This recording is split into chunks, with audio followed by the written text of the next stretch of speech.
السلام علیکم ورحمۃ اللہ وبرکاتہ۔ عابد راجہ چینل کی طرف سے آج میں اپنے چاہنے والوں کو بہت ہی پیاری اور خوبصورت دعائیں بتاؤں گا۔ ان دعاؤں میں استغفار بھی ہے اور رسول اللہ صلی اللہ علیہ وآلہ وسلم کی خوبصورت دعا بھی ہے۔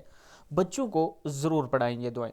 پہلی دعا ہے بسم اللہ الرحمن الرحیم، استغفر اللہ الذی لا الہ الا هو الحی القیوم واتوب الیہ، سبحان اللہ العظیم وبحمدہ ولا حول ولا قوة الا باللہ، اللہم اجرنی من النار، لا الہ الا اللہ وحدہ لا شریک لہ، لہ الملک ولہ الحمد یحیی ویمیت وہو علی کل شیء قدیر، بسم اللہ الذی لا یضر مع اسمہ شیء فی الارض ولا فی السماء وہو السمیع العلیم، اعوذ بکلمات اللہ التامات من شر ما خلق، رضیت باللہ ربا وبالاسلام دینا وبمحمد رسولا نبیا، حسبی اللہ لا الہ الا ہوا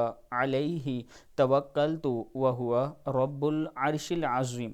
یہ ساری دعائیں 3 مرتبہ صبح کے ٹائم پڑھیں، اپنے بچوں کو پڑھائیں، اللہ تعالیٰ کا خاص کرم ہوگا۔ ان دعاؤں میں استغفار بھی شامل ہے اور اللہ تعالیٰ سے مدد بھی شامل ہے، یعنی اللہ سے آپ مدد بھی مانگتے ہیں، استغفار بھی کرتے ہیں اور اللہ کے حضور دعا بھی کرتے ہیں۔ اللہ تعالیٰ ہم سب کو ان پر عمل کرنے کی توفیق دے۔